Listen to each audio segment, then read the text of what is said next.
Royal Challengers Bengaluru ತಂಡದ match finisher Dinesh Karthik ಅವರು IPL 2024ರ ಆರಂಭಕ್ಕೂ ಮೊದಲೇ ಇದು ನನ್ನ ವೃತ್ತಿ ಜೀವನದ ಕೊನೆಯ ಸೀಸನ್ ಎಂದು ಘೋಷಣೆ ಮಾಡಿದ್ರು.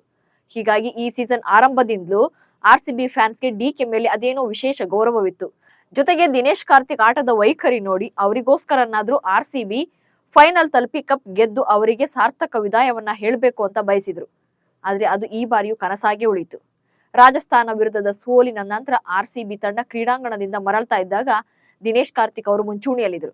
ಅವರು ತಮ್ಮ ವಿಕೆಟ್ ಕೀಪಿಂಗ್ ಗ್ಲೌಸ್ ಗಳನ್ನ ಮೇಲಕ್ಕೆತ್ತಿ ಪ್ರೇಕ್ಷಕರತ್ತ ತೋರಿಸಿ ಡ್ರೆಸ್ಸಿಂಗ್ ರೂಮ್ ನತ್ತ ತೆರಳಿದಾಗ ಅವರ ಬಾಡಿ ಲ್ಯಾಂಗ್ವೇಜ್ ಮತ್ತೆ ಬಿಹೇವಿಯರ್ ಇದು ಅವರ ವೃತ್ತಿ ಜೀವನದ ಕೊನೆಯ ಪಂದ್ಯ ಎಂದು ಸ್ಪಷ್ಟವಾಗಿ ಸೂಚಿಸ್ತಾ ಇತ್ತು. ಅವರ ತಂಡದ ಸದಸ್ಯರು ಕೂಡ DK ಎಂದು ಘೋಷಣೆ ಕೂಗ್ತಾ ಇದ್ರು. ಫ್ಯಾನ್ಸ್ ಕೂಡ ಅದೇ ಘೋಷಣೆಯನ್ನ ಕೂಗ್ತಾ ಇದ್ರು. ಮೊದಲೇ ಸೋಲಿನ ನೋವಲ್ಲಿದ್ದ DK ತಮ್ಮ ವಿಕೆಟ್ ಕೀಪಿಂಗ್ ಗ್ಲೌಸ್ ಗಳನ್ನ ಮೇಲಕ್ಕೆತ್ತಿ ಪ್ರೇಕ್ಷಕರತ್ತ ತೋರಿಸಿದಾಗ RCB ಅಭಿಮಾನಿಗಳ ಕಣ್ಣಂಚಲ್ಲಿ ನೀರು ಜಾರಿತ್ತು. ಅಯ್ಯೋ, ನಿಮಗೋಸ್ಕರವಾದ್ರೂ ಪಂದ್ಯ ಗೆಲ್ಲಬೇಕಿತ್ತು ಎಂದು RCB ಫ್ಯಾನ್ಸ್ ಮನದಾಳ ಹೇಳುವಂತಿತ್ತು. DK ತೆರಳ್ತಾ ಇದ್ದಾಗ ಇಡೀ ಮೈದಾನವೇ ಸೈಲೆಂಟ್ ಆಗಿ ಎದ್ದು ನಿಂತು ಅವರಿಗೆ ವಿದಾಯ ಹೇಳಿತು. ಈ ವೇಳೆ ದಿನೇಶ್ ಕಾರ್ತಿಕ್ ಅವರನ್ನು ತಬ್ಬಿಕೊಂಡ ವಿರಾಟ್ ಕೊಹ್ಲಿ ಸಂತೈಸಿದ್ರು. ನಿಜಕ್ಕೂ ಈ ಕ್ಷಣವಂತೂ ಅದರಲ್ಲೂ ವಿಶೇಷವಾಗಿ RCB ಬೆಂಗಳೂರು ಅಭಿಮಾನಿಗಳ ಮನ ಕದಡುವಂತಿತ್ತು. 2008ರಿಂದ 2011ರವರೆಗೆ ಡೆಲ್ಲಿ ಡೇ ಡೆವಿಲ್ಸ್ ಅಂದ್ರೆ ಈಗಿನ ಡೆಲ್ಲಿ ಕ್ಯಾಪಿಟಲ್ಸ್ ತಂಡದಲ್ಲಿ ಆಡಿದ್ರು.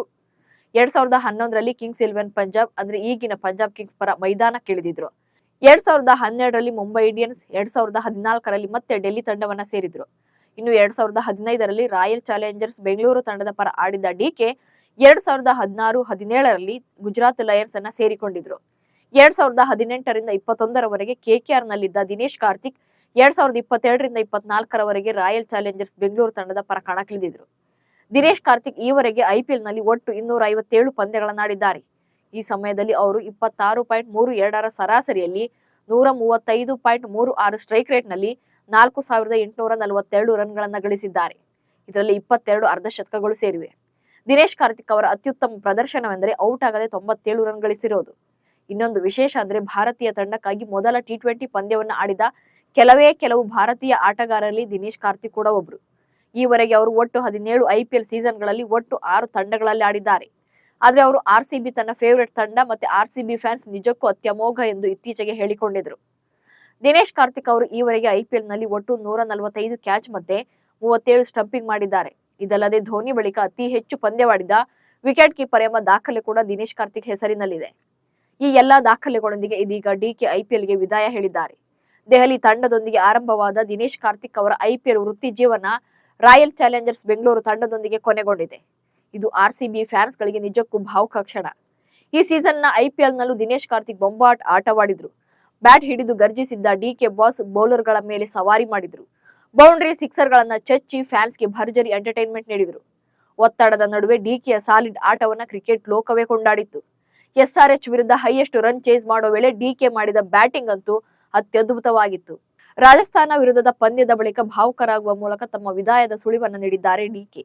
ಆದ್ರೆ ಅಧಿಕೃತವಾಗಿ ಘೋಷಣೆ ಮಾಡೋದೊಂದೇ ಬಾಕಿ ಇದೆ. IPL ನಿವೃತ್ತಿ ಬಳಿಕ DK ಮತ್ತೆ ಕಾಮೆಂಟ್ರಿಗೆ ಸೇರಿಕೊಳ್ಳುವ ಸಾಧ್ಯತೆ ಇದೆ. ಈ ಹಿಂದೆಯೇ ದಿನೇಶ್ ಕಾರ್ತಿಕ್ ಕಾಮೆಂಟೇಟರ್ ಆಗಿ ಹೊಸ ಇನ್ನಿಂಗ್ಸ್ ಅನ್ನು ಆರಂಭಿಸಿದ್ರು. ಇದೀಗ ಸಂಪೂರ್ಣವಾಗಿ ಕ್ರಿಕೆಟ್ ನಿಂದ ಹೊರಗುಳಿಯುವ ಕಾರಣ ಅವರು ಮುಂಬರುವ ದಿನಗಳಲ್ಲಿ ಸ್ಟಾರ್ ಸ್ಪೋರ್ಟ್ಸ್ ಜೊತೆ ಕೈ ಜೋಡಿಸುವ ಸಾಧ್ಯತೆ ಇದೆ.